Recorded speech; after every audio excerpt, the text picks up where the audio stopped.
Hak was a pathetic, hopeless fighting geek who got rizzed by the hot princess, but she was drooling over someone else. One day, that someone isekai'd her father, so Hak set out to save her and help her find the strongest warriors to take back the crown and in the process riz her. This is the land of Kuka, a small kingdom led by a gentle king. But there's a major problem. He has no queen and no prince to take over the throne. His only child is a 15-year-old girl named Yona, the princess. Because Kuka is such a tiny nation, nearby countries often look at it as an easy target, so battles are usually expected. Yet strangely, ever since the old king died 10 years ago, everything has stayed completely calm and peaceful. Yona was supposed to show up at a royal event honoring the king, but she skipped it just because she couldn't decide what to wear. While the ceremony wrapped up without her, Yona was too busy worrying about how her hair looked. Although her father always told her she was beautiful, she couldn't figure out why her hair had to be bright red and super curly. One of the 5 top generals, a guy named Hak, popped in and joked about her hair. He could get away with teasing her because they'd known each other since they were kids. He was basically the only one who talked to her like a normal person. Hak told Yona that their childhood friend Su-won would be arriving soon. The second she heard that, Yona ran off to meet him. Su-won, who was 3 years older than her, had also been close with Yona since they were little. He was visiting the palace for her birthday and planned to stay for a whole week. After meeting up with her briefly, Su-won left to say hi to the king. Yona stayed behind, feeling a little grumpy because Su-won still treated her like a little girl. Yona had always been sad about losing her mom when she was young, and back then, Su-won promised to fill that emotional gap. Since then, she had always kept him close in her heart. The next day, she heard that Su-won and Hak were having an archery match, so she ran over to watch. Seeing Su-won in action made her want to learn how to shoot arrows too. But her dad didn't like the idea of his daughter touching weapons at all. Out of nowhere, Su-won invited Yona to go horseback riding, and she happily agreed. Hak helped her get on the horse, and while riding, Yona noticed that Su-won seemed smooth around girls. It made her wonder if he had lots of admirers. In fact, Su-won had received many marriage offers before, but he had always turned them down. Trying to act more grown-up, Yona blurted out that she had already agreed to marry Hak. Hak was caught totally off guard and had no idea what she was talking about. Su-won congratulated them anyway, which confused Yona even more. Why would he believe that? Later, Yona went to speak with her father. She realized he wasn't okay with her marrying Su-won. Even though Su-won was talented and carried royal blood as the son of the king's older brother, the king still refused to hand over the throne that way. He confessed he was a coward, but he didn't want Yona to go through the same pain her mother had suffered. Upset, Yona stormed off, but then, a creepy stranger suddenly appeared and started chasing her. Terrified, she ran. Thankfully, Su-won showed up and saved her. Yona explained what happened, but when Su-won looked around, there was no one in sight. Trying to calm her down, Su-won said they should go find Hak. He assumed they were engaged, but Yona finally opened up and told him the truth. She only had feelings for him. Su-won didn't know how to respond. He admitted it was hard for him to stop seeing her as a little kid, even though he knew she was growing up. That moment meant the world to Yona. She didn't know anything about politics or ruling, but she did know one thing: she still loved Su-won with all her heart. 5 days later, Yona's birthday party was held. During the event, Su-won gave her a beautiful hairpin. She thought her red hair didn't match something so elegant, but Su-won told her he liked her hair the way it was. For the first time, Yona actually felt proud of it. Before the celebration could continue, Hak walked in and interrupted. Yona went back to her room, and Hak warned Su-won that something felt off. He suspected an intruder had snuck into the palace. When he learned that Yona had been attacked earlier, he asked Su-won to look after her while he tightened security. That night, Yona went to speak with her father again about Su-won. But when she got to his chambers, something was seriously wrong. The door was open, there were no guards, and inside, she found a horrifying scene. Her father had been murdered, and the one who did it was none other than Su-won himself. While that happened, Hak was on duty and ran into Min-soo, one of the king's guards. They chatted about Yona and Su-won. Meanwhile, Yona was being secretly dragged away to be executed, but Hak showed up just in time and saved her. Yona was still in disbelief that Su-won could do something so cruel, but the truth was, Su-won had been waiting for this moment for years. His soldiers thought things weren't too bad yet, since most people didn't know what had happened. Their only concern was Hak. Hak found some suspicious men and demanded answers. When they attacked, he didn't hesitate to fight back. Around the same time, Su-won finally told Yona why he did it. He believed her father had always been a coward for avoiding war. While many saw him as gentle, Su-won believed the country couldn't be strong under such a ruler. 10 years ago, when the old king was meant to name an heir, instead of giving the crown to his older son, Su-won's dad, he gave it to his younger brother, Yona's father.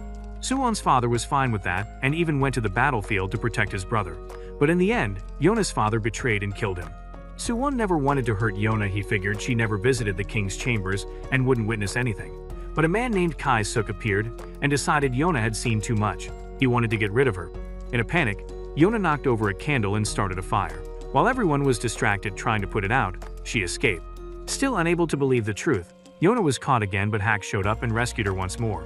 Hak had started suspecting something when he noticed new unfamiliar faces among the palace guards.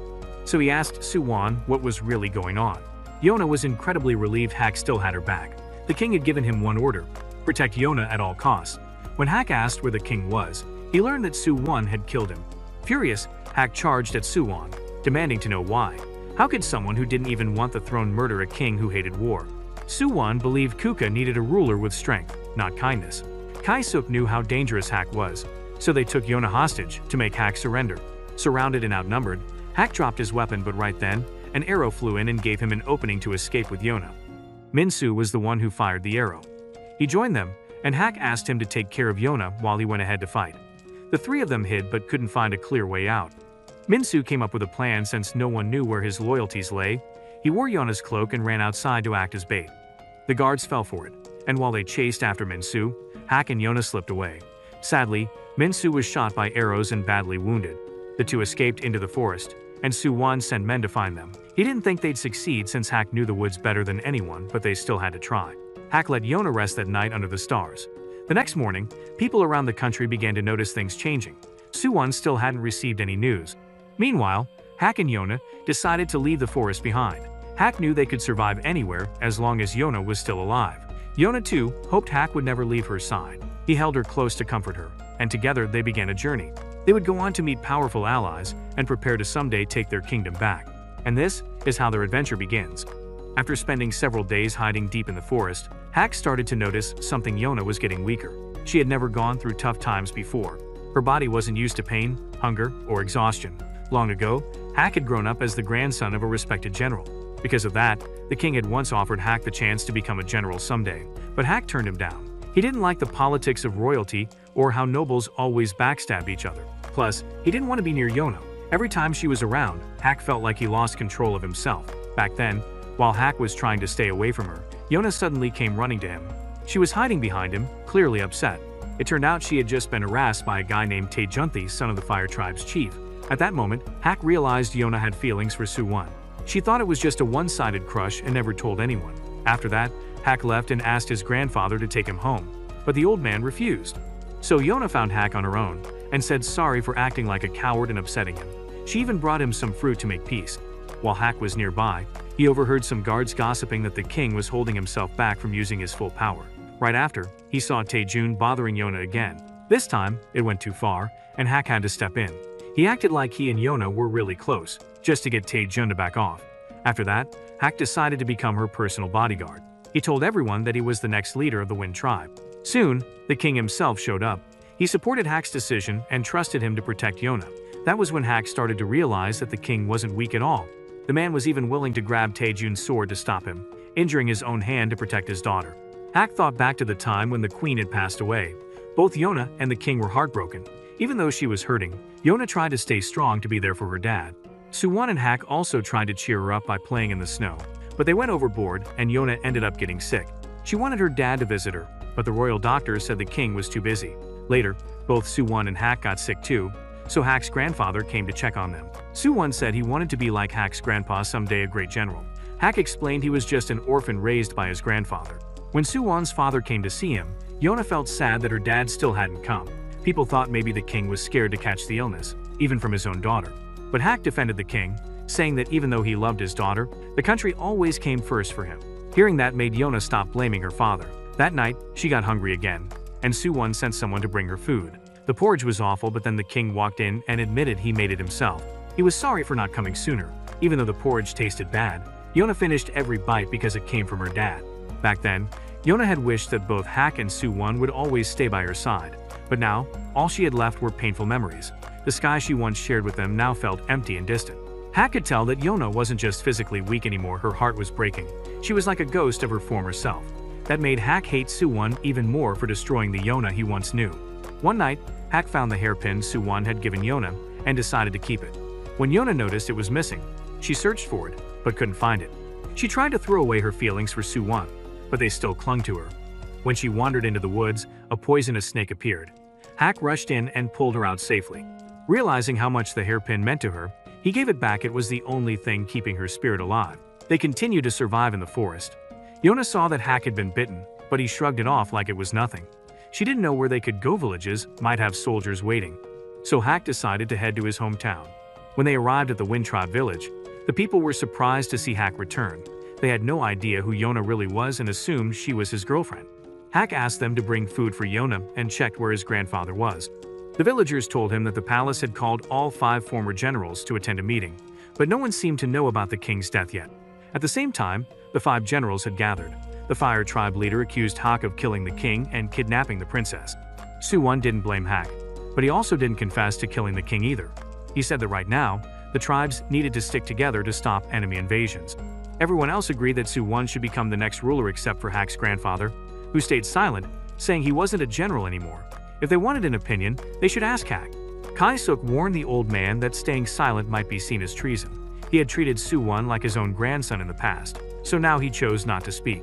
Suwon then said the coronation would take place in 3 days and invited him to attend. Later that day, it was revealed that the Fire Tribe leader had secretly supported Suwon's rise to power. They believed Hak wouldn't fight back because of Yona's safety. Meanwhile, they started preparing troops to suppress the Wind Tribe. Back in the village, Yona met a boy named Yun, who was like a little brother to Hak. Yun asked if Yona and Hak were together, but she said they were just friends. The boys teased Hak for getting rejected. Hak told Yona the fake story he had spread. She was supposedly a palace maid who got fired for messing up her job. An older woman heard the rumor and decided to teach Yona how to work properly. She gave her laundry duty. Later, Hak helped her out, and while working, they found out the village's stream had dried up. Hak sent people to check upstream. Just then, his grandfather returned and was happy to see Yona again.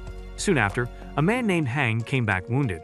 He said the Fire Tribe had blocked the water supply. Hak's grandfather stopped anyone from fighting back, knowing it was pressure to force him to support Suwon. He had already made up his mind he wouldn't let Suwon become king. If Hak showed up, he'd just be called a murderer. That evening, Taejin reappeared, still jealous that Hak had gotten in his way before. Yona was lost in thought when Yun came to get her for dinner, but he collapsed. Hak and his grandfather explained that Yun had always been sick and needed medicine often. Just then, they heard that a merchant group had been attacked, meaning no supplies were coming. Everyone knew this was the Fire Tribe's doing. Hang offered to find a doctor for Yun, and Hak gave him permission, telling the villagers not to cause trouble. Their army was smaller, and the Fire Tribe now had royal backing. Later, Hak met with Yona in private. She wondered what she could do now. Hak told her to stay in the village and live a quiet life. Then Hak met his grandfather and asked him to approve Suwon's coronation and retake his general title. Hak said he'd leave the tribe so they wouldn't be targeted. He knew he'd be branded a traitor, but he didn't care. He also wanted Yona to stay and live peacefully, but his grandfather refused. So Hak used his tribe leader rights and ordered it himself. That night, Hak visited the blacksmith, picked up weapons, and said goodbye to old friends. Meanwhile, Hang returned with medicine and saved Yun. The next day, Yona visited the caravan that had been attacked. She realized she was putting innocent people in danger, so she made her choice. She would leave. She went to look for Hak and found out he had already said goodbye to Yun. Yun cried, and Yona thanked him for everything. Yun realized she was leaving too. He had promised Hak he would look after her, but now she was gone. At the village gate, Hak reunited with his old squad and said farewell. He told them to look after Yona, but just as he was about to leave, Yona showed up and said she was coming with him. Hak told her to stay back and live a normal life, but she refused. Hak said he wasn't her general anymore. If she wanted his protection, she'd have to pay him. Since she had nothing, he used that as an excuse to get her to stay. But then his grandfather raised his bow ready to shoot Hak if he didn't stop disrespecting Yona. In the end, his grandfather accepted her choice and let her go. Around that time, Taejun heard someone had found Hak and Yona's location and he set out to chase them down. While all this was going on, Hak and Yona were following the advice of Hak's grandfather. He had told them to search for an old priest, a man who once guided the former king. But after losing faith in the king's choices, the priest had vanished from society and chosen to live far away from people. Their journey led them into a quiet, rugged mountain region. It was a rough place to stay, and Hak warned that nighttime here would be freezing and uncomfortable. Yona, trying to stay warm, said she'd sleep close to Hak, but he joked that he couldn't promise she'd get much rest that way. Suddenly, Hak heard something. He pulled Yona aside and told her to hide. There were enemies nearby. A moment later, they were surrounded by soldiers from Taejun's unit. Taejun hadn't expected to find them so quickly in this remote place. Hak, calm as ever, said that he was no longer part of the Wind Tribe's army. So whatever he did now had nothing to do with them. Taejun didn't care. He told his men to attack. But Hak fought them off with ease, taking down every soldier that charged at him.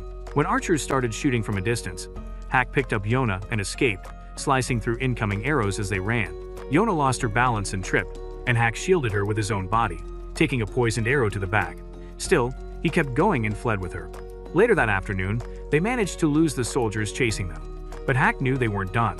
He told Yona to hide and decided to take the enemies head on. Surrounded again, Hak fought bravely, but the poison was starting to spread through his body. Yona, hiding nearby, saw it happen. She realized the arrow had been poisoned and that Hak was in serious danger. At first, she stayed back, scared of messing things up.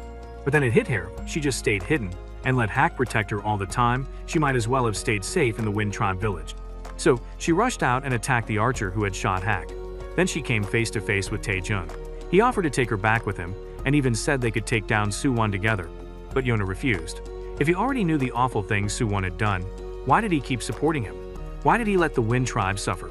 She called Taejun a hypocrite, and said she would never go with him. Taejun was stunned. This wasn't the weak princess he remembered. She was bold now, her red hair blazing like fire. Her presence burned into him. Hak scolded her for coming out again, but it was too late. His body was giving out. The poison was overpowering him, and he could barely stand. Still, he kept fighting until he was slashed by an enemy and knocked back toward a cliff. He held onto the edge, barely hanging on. Yona ran to help, but Taejun grabbed her hair to stop her. Without hesitating, Yona grabbed a sword and cut her own hair to break free. She rushed to save Hak with the blade in her hand. Taejun told his men not to hurt her, so they didn't stop her. Yona got to Hak and tried to pull him up, but she wasn't strong enough. Both of them ended up falling off the cliff together. Taejun ordered his men to search the bottom, but most of the soldiers believed there was no way either of them survived. Later that night, Taejun returned to Suwon and handed him a lock of Yona's hair that he had managed to hold onto. Taejun explained everything and truly believed Yona was gone for good. Originally, Kaisuk had only planned to capture Yona and bring her back, but now things had gone off track. Taejun begged Suwon to punish him for this failure, but Suwon simply turned away and said nothing. Meanwhile, out in the forest, someone had found Yona and Hak. As this happened, the day of Suwon's coronation arrived. Kaisuk announced that Hak's grandfather and the newly appointed general were attending. Suwon wanted to meet them himself. As he prepared, Suwon remembered the old days. Hak would always be standing nearby whenever he came to visit Yona. He had admired Hak's strength and had once wished Hak would serve as his personal guard. In fact, Hak had even joked that Suwon should marry Yona and become king. But Suwon had always hesitated, knowing that if he ever took the throne, he'd have to give up his bond with both Yona and Hak. Now, he had chosen power over everything else. At the ceremony, Suwon looked around at the leaders of the tribes. The Fire Tribe still served loyally but clearly wanted the throne for themselves. The Earth Tribe only followed whoever was in charge. The Water Tribe was just waiting for the right moment to grab power. And the Wind Tribe had strong fighters trained by Hak's grandfather ones who might rebel one day. But to defend Kuka from outside threats, Suwon knew he had to unite all the tribes under one banner. Hak's grandfather asked Suwon what he had given up to take the crown. Suwon replied that he would bring back Kuka's strength and restore its glory not through blessings from gods, but through the strength of its people. And anyone who got in his way, he would crush them. Hak's grandfather couldn't tell when Suwon had changed so much. Meanwhile, Yona slowly woke up. She was alive, and a boy named Yoon had been the one to save her and Hak. Yoon explained that Hak had gotten really hurt while protecting her, and if help had arrived any later, he might not have made it. Yona soon met another person, Iksu, the priest they had been searching for. He acted a little odd, so Yona wasn't sure if she should tell him who she really was, but he already knew. And from what Yun said, Yona realized this man really was the priest Hak's grandfather mentioned. Iksu explained that his role was to speak the words of the gods to the people, but Yun thought that was exactly why he got kicked out of the capital, because his divine messages didn't sit well with the royal family. Yona was curious to know more. Yun realized she had grown up in the palace, yet knew nothing of the world outside. Later, Hak began to move, but Yun told Yona that he was still running a high fever and would need time to heal. Yun wasn't a doctor, so he warned her not to expect too much. He also pointed out that Yona had never even thanked Hak for saving her life. That was one of the reasons Yun didn't like royalty. They took everything for granted. Iksu, however, reassured Yona that the god of death hadn't come for Hak yet. Later on, Yona asked Iksu why he had chosen to live so far away. Iksu said he just went along with life and believed everything happened for a reason. That night, Yuna thanked Yun for rescuing her and asked about their past. Yun said he wasn't anything special, just someone who looked after that clumsy old priest. In the past, priests were treated like divine messengers. They could start wars, stop kings, and influence entire kingdoms. They even had the authority to remove rulers if the gods were displeased. Because of that, the royal family viewed them as dangerous. It was Suwon's father who had banished Iksu, fearing that he'd interfere with the king's rule. Yoon brought Iksu to live out here because Iksu was too kind for the world. He always gave everything to help others, even when it hurt him. That's how they ended up in this remote area. Later that night, Yona realized Hak was missing. She panicked and ran into the woods, calling his name until he returned. He had just gone to get his sword. Yona burst into tears, upset that he didn't tell her. Hak, covered in injuries, asked her if she'd cried this much if he ever died. Yona told him not to leave her again.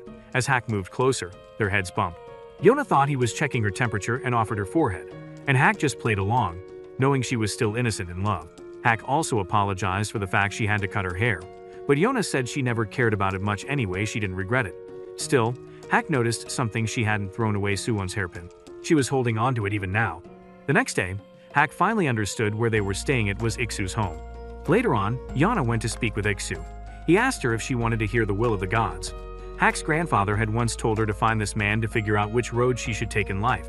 But after all that had happened, Yona didn't care about destiny anymore. She just wanted a quiet life with Hak.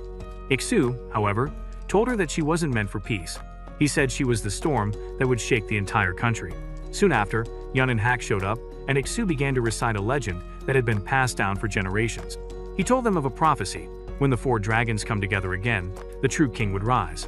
Hak didn't really believe in myths, but the story had to be told. It went like this.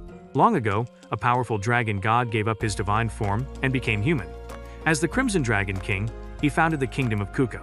But humans eventually betrayed him and took everything away.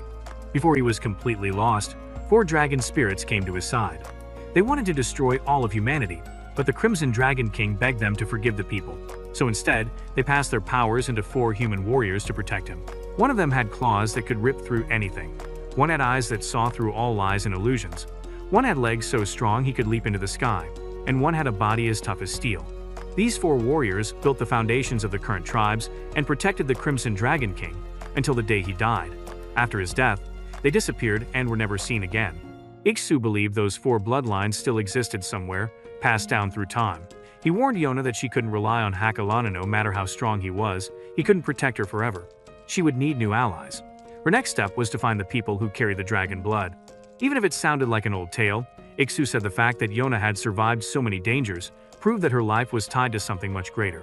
The gods had shown her the path. Now it was her turn to walk it. That night, Yona sat alone thinking. She held the hairpin Suwon had given her, trying to convince herself to throw it away. But no matter how hard she tried, she couldn't let it go. Later, she met with Hak. He asked if she truly wanted to chase after this dragon warrior story. Yona had already made up her mind. She wanted to find them. But she didn't want to be a burden anymore. She asked Hak to teach her how to fight.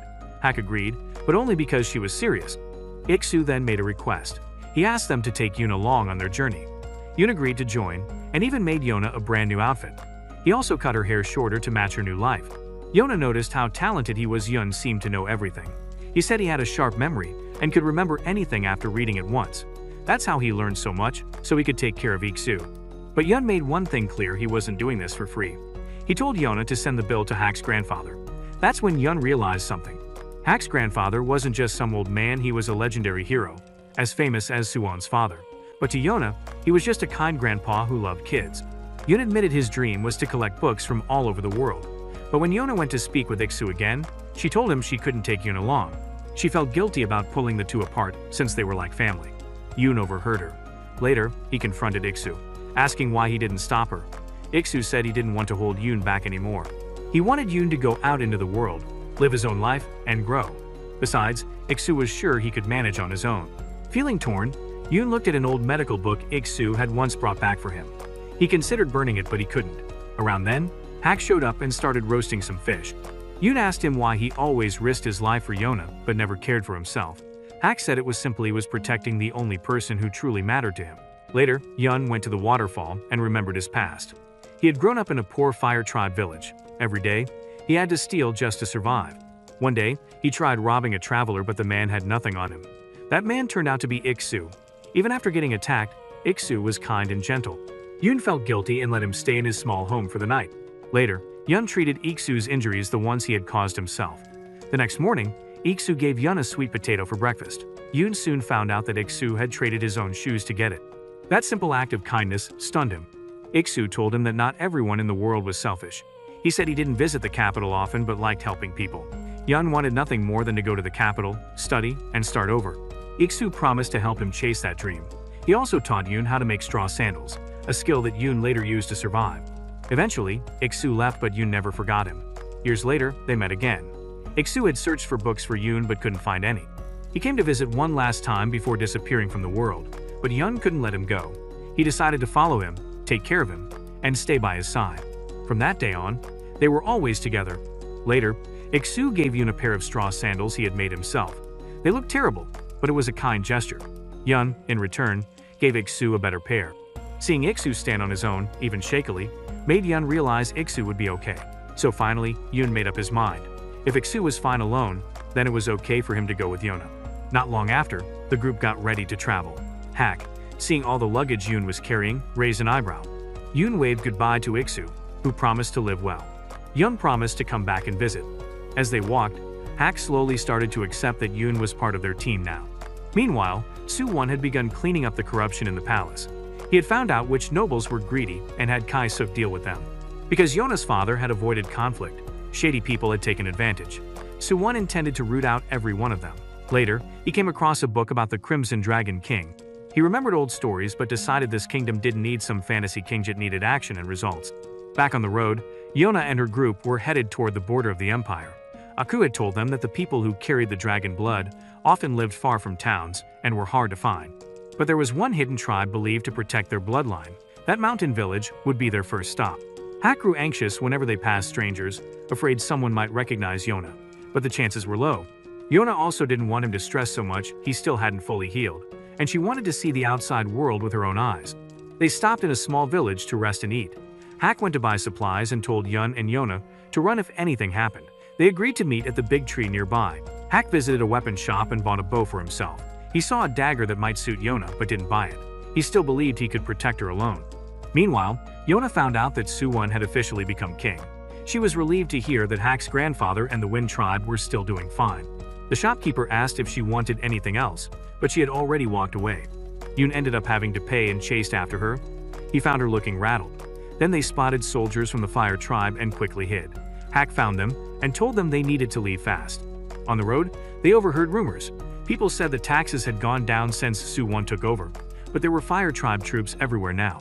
Yoon liked traveling through forests, it meant less chance of being spied on by government forces. Yona asked Hak again to teach her how to fight. He said no.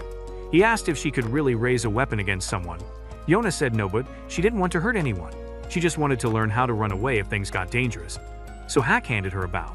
He told her she could support him from behind during battles. If they weren't on the road, he'd make her fire 200 arrows every day to train. He also wanted her to think deeply about why her father had never allowed her to touch weapons. Yona began practicing by trying to hit birds and rabbits' butt for an entire hour. She didn't land a single shot. Hak showed her how it's done, but when she asked how he did it, he couldn't really explain. Some people are just naturally good at it. Yona thought Hak didn't know how to teach, but in reality, her biggest issue was strength. She didn't yet have the muscle to properly pull the bowstring. Once she got stronger, she'd learn faster. Still, she kept practicing day and night, trying to make her arrows fly straight. Yoon noticed that her hands had become scratched and raw, but she didn't give up. Yoon knew a little about archery too, but he had never used it. He believed you shouldn't pick up a weapon unless you were truly ready to take a life. Fighting without resolve was too dangerous. The reason Hak was still alive was because he never hesitated and never showed mercy to his enemies. The next morning, the group continued walking toward their destination. Along the way, Yona suddenly stopped. She had spotted a wild boar nearby and wanted to shoot it. She had come to understand something important. When you hold a weapon, it means you're prepared to take something, maybe even a life. Her father would never have approved of that mindset, but she knew now that it was necessary for survival. Yona took aim and fired, but the arrow missed. Hak told Yoon to go on ahead and then turned back to Yona. He explained that she still didn't have the intent to kill. She could hit targets, sure, but not living ones. To help her understand, he asked her to shoot at him, imagining he was her enemy. Hak was confident he'd dodge any shot. Yona gave it a try. Then, Hak said, "Pretend I'm Soo-won." That single name changed everything. Yona released another arrow. It narrowly scraped Hak's face. Hak realized she had potential but still needed more training. More than that, he didn't want her to carry the weight of trying to protect him. That was his job. They kept walking and eventually noticed something strange. Yoon's bag had been abandoned on the ground. Suddenly, mysterious voices shouted at them to leave. Hack reacted quickly, swinging his weapon to clear the fog and revealed villagers hidden in the mist. The mountain people were stunned when they saw Yona's bright red hair. They asked who she was. Yona replied that she was following the guidance of a priest and searching for the 4 dragon warriors. Hearing this, the villagers revealed that this was the village of the White Dragon ones who guarded the bloodline of the White Dragon warrior. Meanwhile, Yoon was trapped in a cage, worried that Yona and Hack had also been captured. Luckily, they weren't.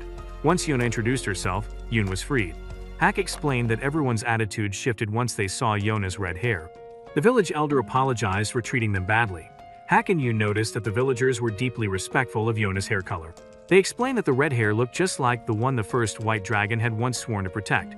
To them, Yona might be the person the White Dragon was waiting for. Hack asked if everyone in the village had inherited the dragon's power, but the answer was no. Only one person in the entire village had inherited the White Dragon's ability.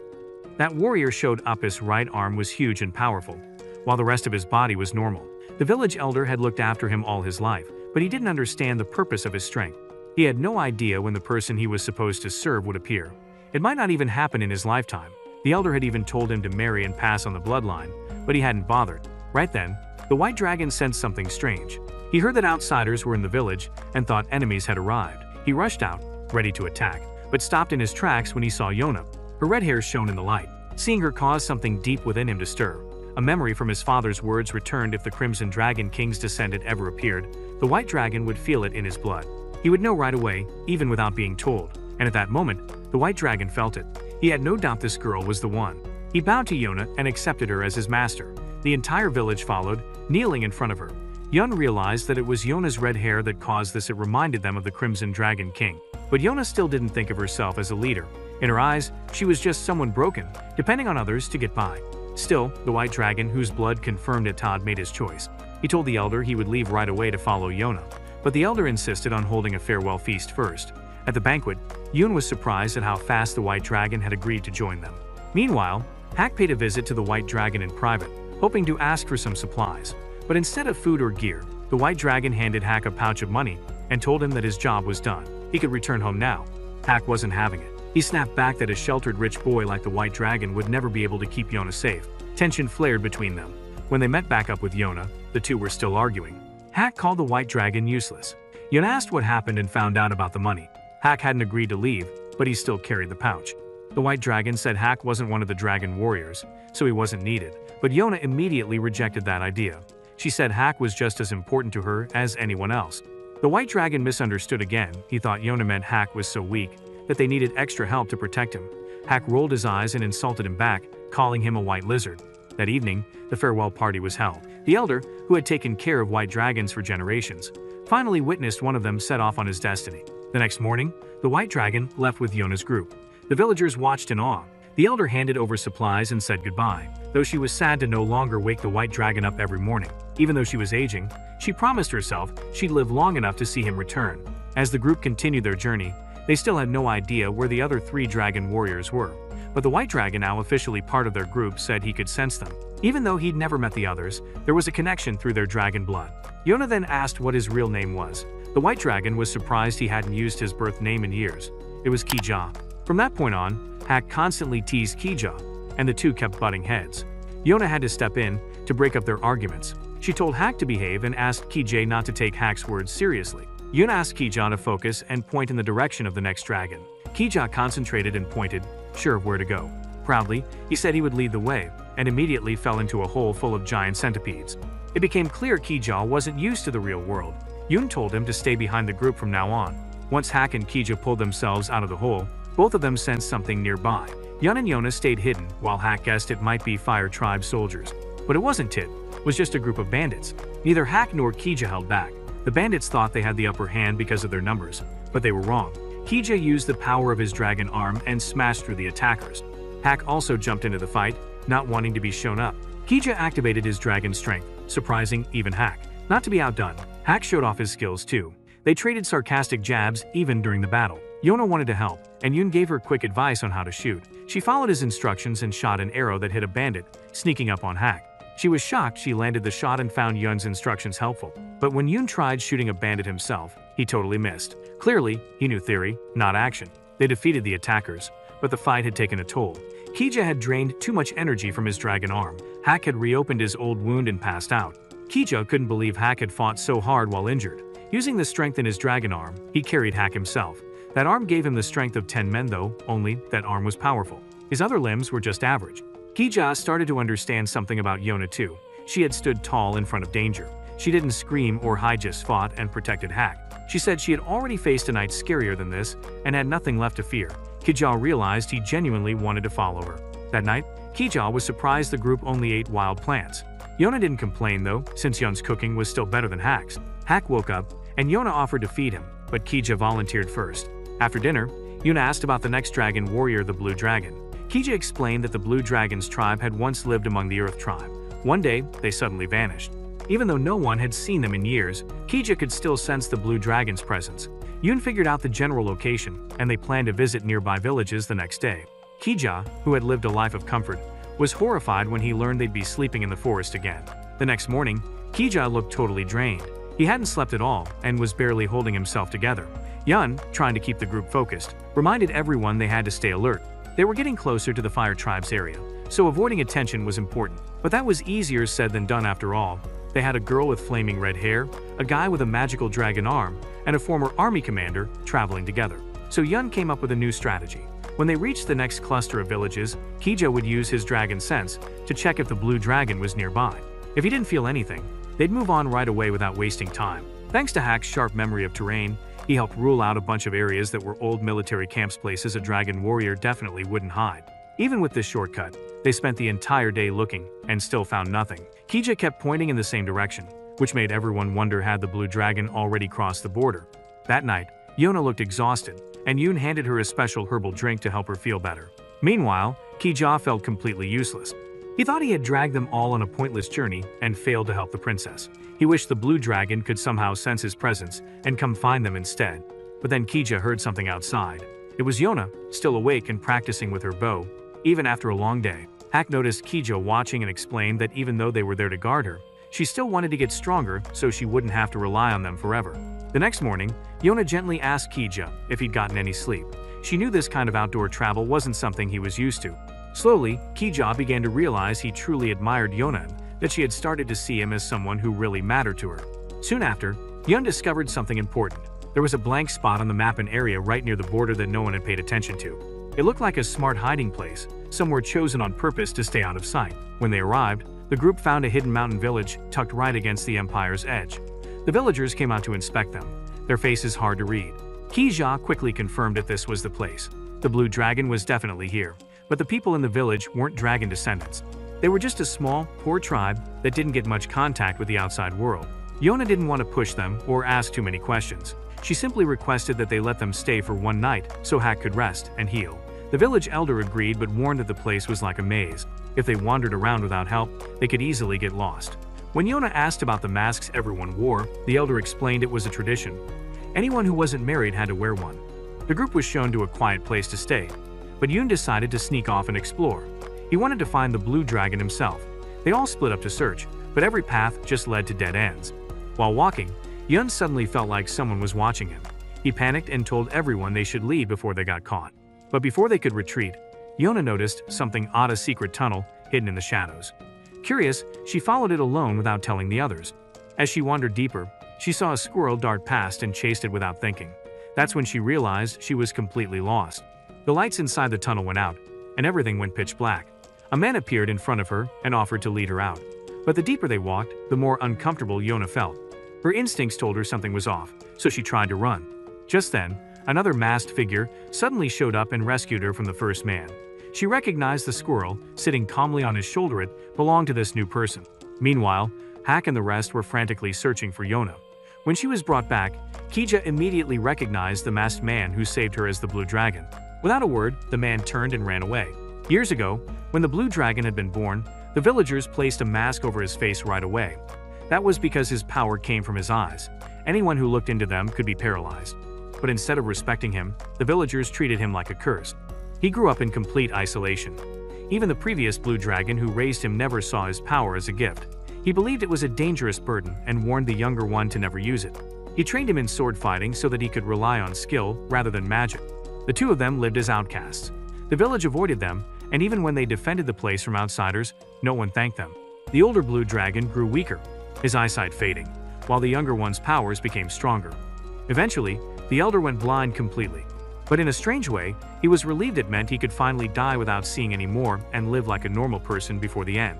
To help his mentor, the younger blue dragon tied small bells to his mask. That way, the old man could find him by sound. But not long after, the elder passed away. Then one day, a large enemy group attacked. The current blue dragon, remembering his master's warnings, still chose to protect the village. He used his powers to drive the invaders away. Despite everything, Yona saw the truth. He wasn't a monster. He was a kind and gentle soul who had lived his whole life being treated like a danger. At the same time, the blue dragon himself was shaken. When he rescued Yona, something inside him stirred violently. Just like what happened with Kija, the dragon blood in his body reacted the moment he got near her. He didn't know why or what it meant, but he instinctively knew Kija was the white dragon, and for some reason, he couldn't deny the pull toward Yona. Still, he hid. He didn't want his powers to hurt anyone again. Back with the others, Kija was furious. He couldn't believe the villagers had taken Yona away, but Yun suspected this village wasn't like Kija's hometown. Maybe the people here saw them as outsiders or even threats. Still, Yona wasn't giving up. She wanted to talk to the blue dragon again. She planned to go back into the tunnel.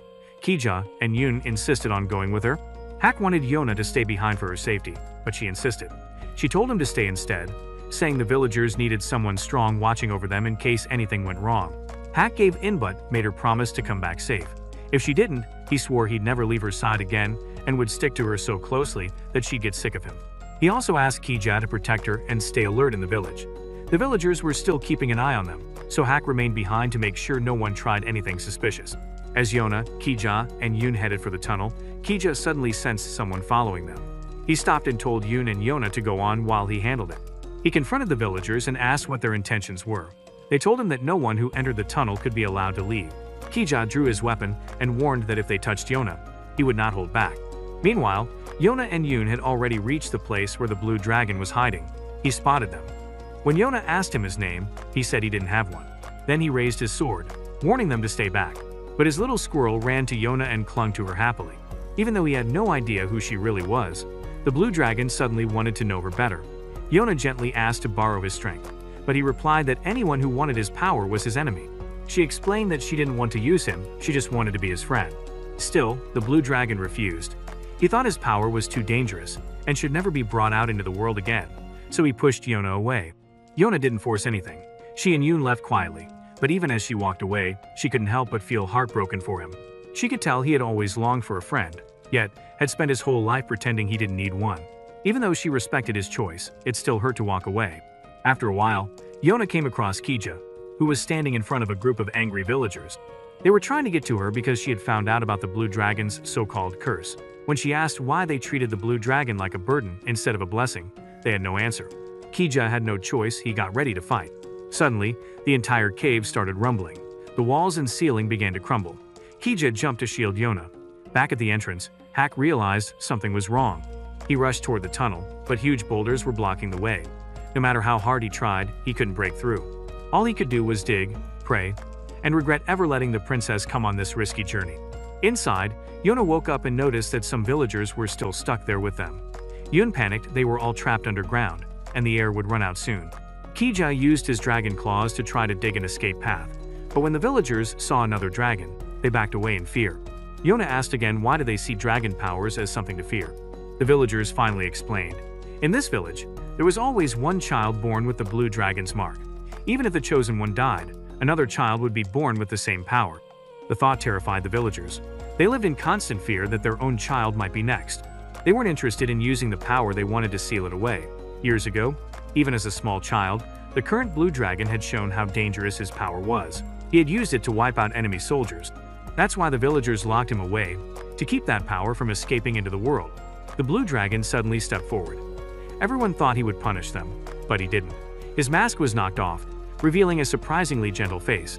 Even though his gaze wasn't dangerous, the villagers still panicked, terrified that just meeting his eyes would freeze them like stone. He quietly placed his mask back on. Then he picked up an Axino to attack but to help dig through the rocks. He told Kija that the section he was working on would lead outside quicker. Kija helped. Yona joined in, and Yun turned to the villagers. If you want to survive, help us dig. On the other side, Hak was still digging through the rubble when some villagers arrived. They were also trying to rescue someone. Hak told them that once they were out, they owed him an explanation. Yona was growing tired. The blue dragon, after a suggestion from Ki, gently carried her to let her rest. As they walked, Yona realized how kind he really was. She opened up to him and told him about her past, how she had lived her whole life inside a palace, shielded from reality. But now, after going through so much, she had become someone new. Her experiences were proof that she had grown. Feeling inspired, she stood up and returned to digging. Beside her, the blue dragon quietly thought maybe if he stayed by her side, he could finally be free. Eventually, Hak broke through the stone wall from the outside. The moment he saw Yona, he ran to her and pulled her into a tight hug, silently wishing she'd never face danger like this again. Once they were out, Yona asked the blue dragon again, "Will you come with me?" This time, he said yes. He understood now going with her didn't mean becoming a weapon. It meant finding the freedom and purpose he had longed for. As they walked away from the village, the belt tied to his mask dropped off. He didn't pick it up. It was like letting go of everything that had chained him down. Even though he had joined the group, the blue dragon stayed quiet and distant. Kija was also completely worn out from using his powers non-stop. Worse, he said he could no longer sense where the other dragon warriors were.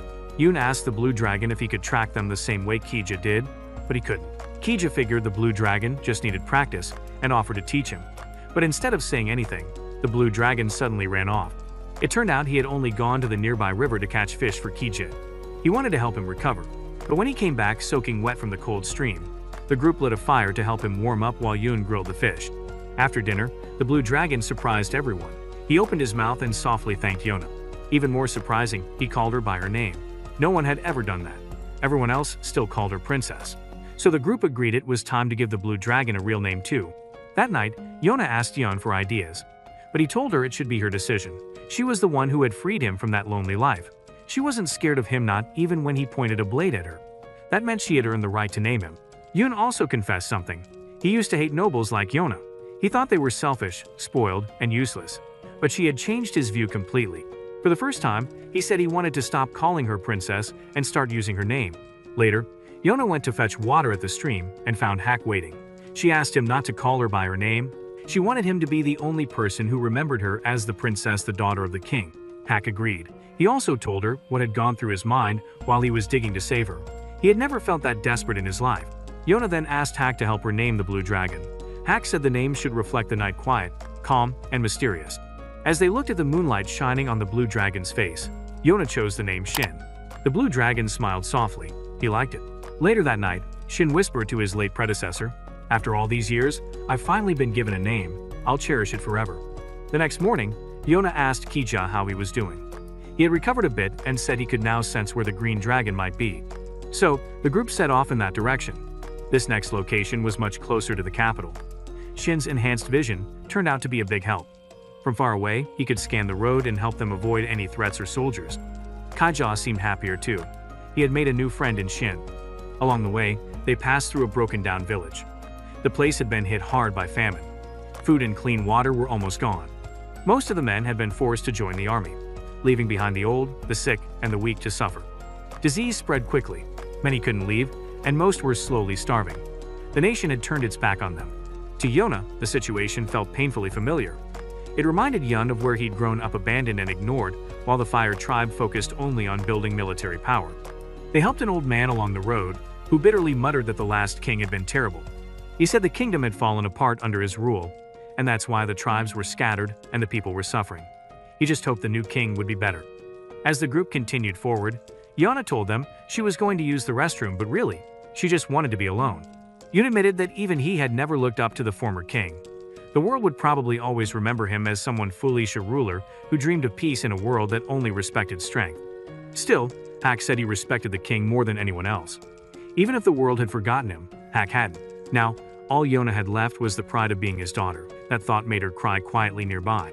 Shin's little squirrel came over and gently nuzzled her, trying to cheer her up. That night, Yona got up again to practice archery. She was determined to become strong enough to protect the people she loved.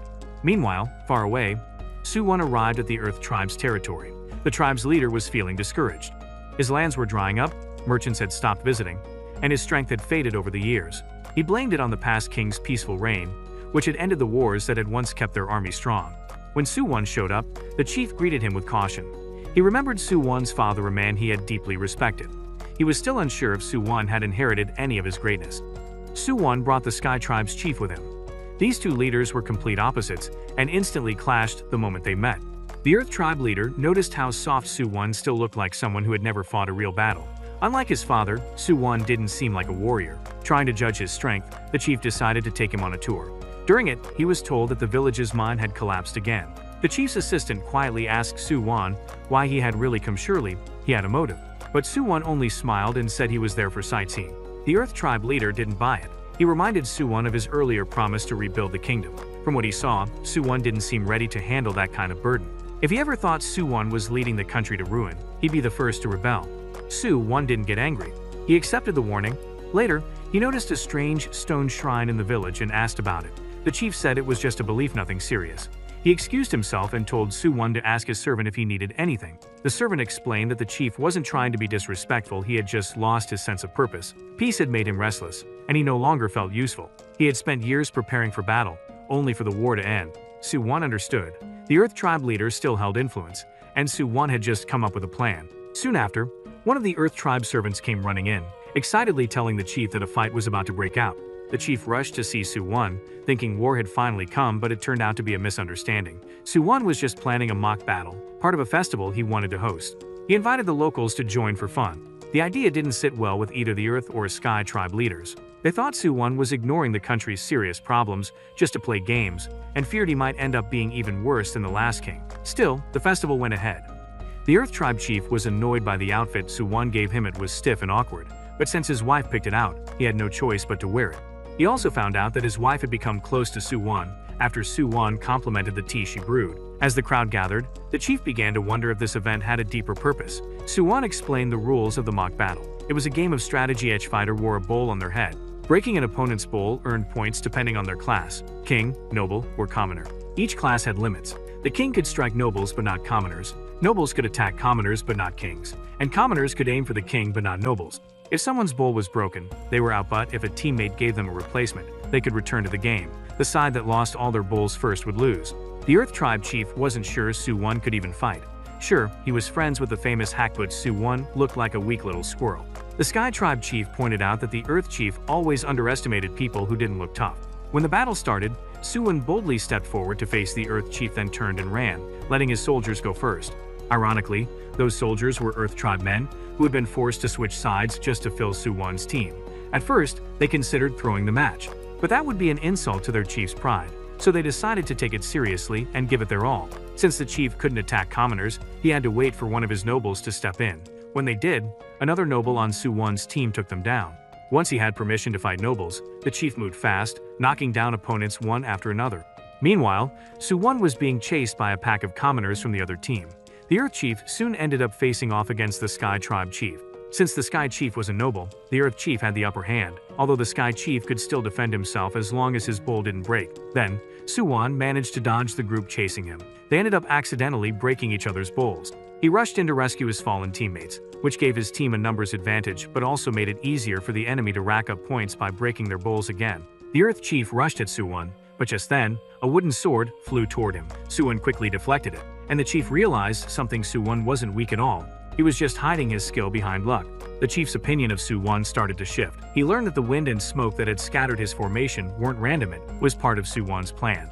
The soldiers from his own tribe who had joined Su-won confirmed it. Su-won had predicted the weather and used it to break their formation. The chief understood now. Su-won had carefully picked the most loyal and controllable soldiers for his team, then led them in a battle he fully intended to lose, all while showing his true power. Eventually, the Earth Tribe soldiers were defeated, and the chief stood alone. Looking at Su-won now, he no longer saw a squirrel. He saw a hawk ready to strike. Su-won offered the chief a chance to keep fighting by reviving his teammates, but the chief refused. He said on a real battlefield, there were no second chances. Even if he was outnumbered 1,000 to 1, he would keep fighting. He and Su-won clashed. During the duel, Su-won tripped, giving the chief just enough time to break the bowl on his head and earn a narrow win. A few days later, the Earth Tribe chief still didn't understand why Su-won had come until his wife told him something shocking. The tea she had made was now being sold in foreign lands. Merchants had brought it overseas, and now the demand was too high to keep up. Su-won told her to limit its supply to make it a rare and valuable specialty of the region. Then, an elder working at the mine arrived with more news: the mine needed more workers. The worthless stones they used to throw away had been turned into jewelry, including the very accessories the chief wore during the festival. The chief finally realized everything Su-won had done for them, but by the time he understood, Su-won had already left. Su-won's true goal was simply one of the Earth tribe's strength on his side. If war broke out, their strong morale and soldiers would be essential. Now the chief no longer doubted Su-won. In fact, he believed Su-won had even more potential than his legendary father. Meanwhile, Yona's group had arrived at a port city. Yun believed that the Green Dragon was somewhere nearby. Hak had been here before, and Ki-ja was feeling exhausted. To avoid trouble, Hak volunteered to scout the city alone. Yona offered to join him, but Hak stopped her. She hadn't been resting properly lately and needed sleep. He gave his weapons to Yun and slipped into the city. The city had changed. It felt dead and hollow. Some thuggish soldiers were bullying the locals. As Hak prepared to step in, a green-haired young man joined him. Together, they helped a girl escape from the thugs and then fought off the soldiers, eventually losing them in the back streets. Suddenly, the green-haired guy handed the girl over to Hak and vanished. He had urgent business. He returned to a docked ship, where a female captain waited. She could already tell he'd gotten into trouble again, but he had also sensed the presence of the white and blue dragons nearby. That night, Hak returned to the group, and they planned to go shopping in the city the next day. But Shin-ah and Ki-ja had already picked up on the Green Dragon's location. It was coming from a ship out in the harbor. The next morning, Shin-ah and Ki-ja led the group toward the ship, but the Green Dragon's presence suddenly disappeared. That's because he had already reunited with Hak earlier in the city. The Green Dragon explained that he was being followed and needed Hak's help.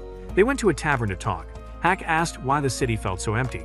The Green Dragon explained that a powerful lord had taken over and ruined the place. Now the citizens were suffering under his rule. As a free spirit, the Green Dragon wanted to fight back. But before Hak could explain this to Yona, she and Yun showed up and overheard everything. The Green Dragon quietly slipped away again. Hak explained that the Green Dragon had felt something strange.